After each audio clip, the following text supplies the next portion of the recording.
എല്ലാവർക്കും നമസ്കാരം. ഞാൻ doctor Shamji Shajahan, Rafa Aroma hospital dental വിഭാഗത്തിൽ ഓറൽ മെഡിസിൻ ആൻഡ് റേഡിയോളജി സ്പെഷ്യലിസ്റ്റാണ്. നമ്മളിന്ന് സംസാരിക്കാൻ പോകുന്ന വിഷയം കുട്ടികളിലെ ദന്താരോഗ്യത്തെ പറ്റിയാണ്.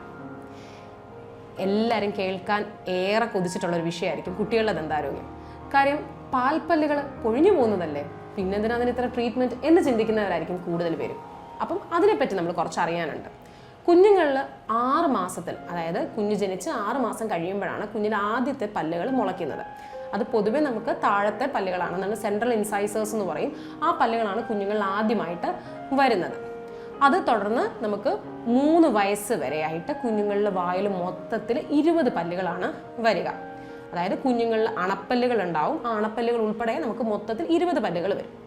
ഈ 20 പല്ലുകൾ വരുമ്പോൾ നമ്മൾ ആദ്യമായിട്ട് തന്നെ നമ്മൾ ചെയ്യേണ്ട കാര്യം, കുഞ്ഞുങ്ങൾക്ക് മുല കുടിക്കുന്ന കുഞ്ഞുങ്ങൾ അല്ലെങ്കിൽ കുപ്പിപ്പാൽ കുടിക്കുന്ന കുഞ്ഞുങ്ങളിൽ കേടുവരാനുള്ള കുറച്ചും കൂടെ സാധ്യത കൂടുതലാണ്. എന്തുകൊണ്ടെന്നാൽ നമ്മൾ ഇവർക്ക് ആർക്കും അധികം ബ്രഷിംഗ് ഒന്നും ചെയ്ത് കൊടുക്കുന്നില്ല, പല്ലുകൾ വൃത്തിയാക്കിയൊന്നും കൊടുക്കുന്നില്ല.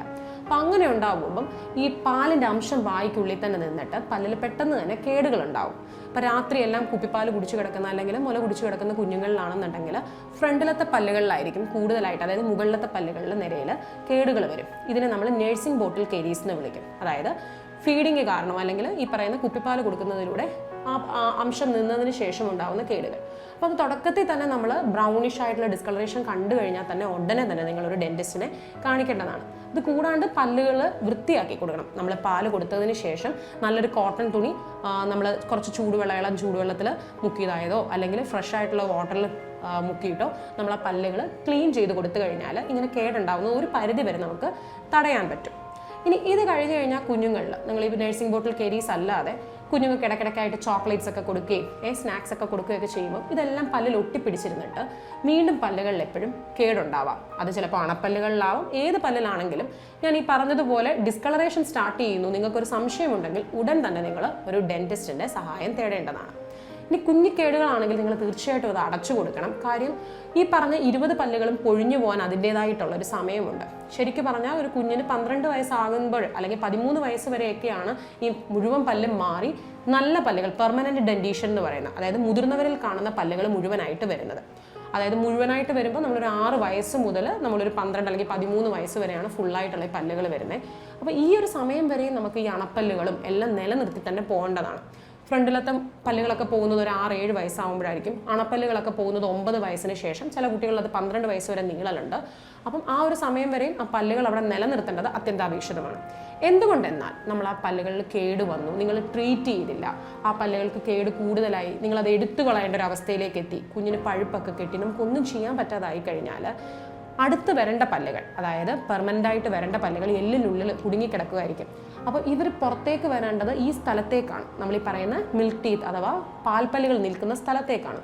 ഈ പാൽപ്പല്ലുകൾ നമ്മൾ നേരത്തെ എടുത്തു കളഞ്ഞു കഴിഞ്ഞാലോ, അതായത് നിങ്ങൾ പ്രോപ്പറായിട്ട് ട്രീറ്റ്മെൻറ്റ് ചെയ്യാതെ എടുത്തു കളഞ്ഞു കഴിഞ്ഞാൽ ഈ സ്ഥലം നഷ്ടമാവുകയും പുതുതായി വരേണ്ട പെർമനൻ്റ് പല്ലുകൾ എല്ലിനുള്ളിൽ തന്നെ കുടുങ്ങിപ്പോവാനും സാധ്യതയുണ്ട്. ഈ പെർമനൻ്റ് ആയിട്ടുള്ള പല്ലുകൾ വന്നെങ്കിൽ മാത്രമേ നിങ്ങളുടെ താടിയെല്ലിൻ്റെ പ്രോപ്പറായിട്ടുള്ള വളർച്ച ഉണ്ടാവുകയുള്ളൂ. അതുപോലെ തന്നെ കുട്ടികൾക്ക് ഭക്ഷണം നന്നായിട്ട് ചവച്ചരച്ച് കഴിക്കാൻ പറ്റുള്ളൂ. അപ്പോൾ ശരിക്കും പറയുകയാണെങ്കിൽ പാൽപ്പല്ലുകൾ നമ്മൾ നിലനിർത്തുക തന്നെ വേണം. ഇനി പാൽപ്പല്ലിൽ കേടുണ്ടായി കഴിഞ്ഞാൽ നമുക്ക് ചെറിയ ചെറിയ ഫില്ലിങ്സുകൾ ചെയ്ത് കൊടുക്കാൻ പറ്റുന്നതാണ്.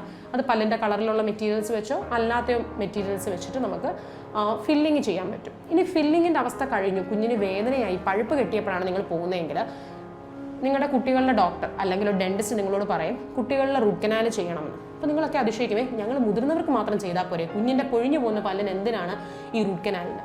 തീർച്ചയായിട്ടും ആ പല്ല് പൊഴിഞ്ഞു പോകുന്ന ആ ഒരു അവസ്ഥ വരെ അല്ലെങ്കിൽ ആ ഒരു പ്രായം വരെ വായിൽ നിലനിർത്തേണ്ടതുണ്ട്. അപ്പം നമ്മൾ അതിന് കുഞ്ഞുങ്ങളിൽ റൂട്ട് കനാൽ ചെയ്യണം. കുഞ്ഞുങ്ങളുടെ റൂട്ട് കനാൽ മുതിർന്നവർ ചെയ്യുന്നത് പോലെ തന്നെയാണ്. കുഞ്ഞുങ്ങളുടെ മരവിപ്പ് നൽകി ആ കേടിൻ്റെ ഭാഗം നീക്കം ചെയ്ത് പല്ലിനുള്ളിലുള്ള പൾപ്പ് റിമൂവ് ചെയ്ത് നമ്മൾ അതിനുശേഷം ഒരു മരുന്ന് വെച്ച് കൊടുക്കും. ഈ മരുന്ന് കുറച്ച് കാലക്രമേണ നമുക്ക് ദ്രവിച്ചു പോകുന്ന മരുന്നാണ്. അപ്പോൾ പല്ലുകൾ തന്നെത്താനെ തന്നെ ദ്രവിച്ച് നമുക്ക് പൊഴിഞ്ഞു പോയിക്കോളും. നിങ്ങൾ അതിന് വേറെ പിന്നെ പേടിക്കേണ്ട കാര്യമൊന്നുമില്ല. അപ്പം ഈ ഒരു കാര്യങ്ങൾ നിങ്ങൾ ശ്രദ്ധിക്കേണ്ടതാണ്. പല്ലുകളിൽ കേടുണ്ടായി കഴിഞ്ഞു കഴിഞ്ഞാൽ തുടക്കത്തിൽ തന്നെ നിങ്ങൾ ചികിത്സ എടുക്കുക. അതല്ല എങ്കിൽ നിങ്ങൾ കുട്ടികളുടെ റൂട്ട് കനാൽ ചെയ്ത് അതിന് ക്യാപ്പ് ഇടാൻ പറയും, ചെറിയ സ്റ്റെയിൻലെസ് സ്റ്റീൽ ക്രൗൺസ് അങ്ങനെ ചെയ്യുക. ഇനി അതുമല്ല പല്ലുകൾ നഷ്ടപ്പെട്ട് കഴിഞ്ഞാൽ ആ പല്ല് നിലനിർത്തുന്നതിന് വേണ്ടിയിട്ടുള്ള സ്പേസ് മെയിൻറ്റെയിനറുകൾ ഉപയോഗിക്കുക. പിന്നെ ചില കുഞ്ഞുങ്ങളിൽ കുറച്ച് കാലക്രമേണ കുറച്ച് താമസിച്ചായിരിക്കും പല്ല് വരുന്നതും പൊഴിഞ്ഞു പോകുന്നതും ഒക്കെ. അങ്ങനെ ഉണ്ടെങ്കിൽ അത് നിങ്ങളൊരു ഡെന്റിസ്റ്റിനെ കാണിക്കേണ്ടതാണ്. അപ്പോൾ നമുക്ക് അടുത്തൊരു സെഷനിൽ കാണാവുന്നതാണ്. എല്ലാവർക്കും ഒരു ശുഭദിനം നേരുന്നു. നന്ദി, നമസ്കാരം.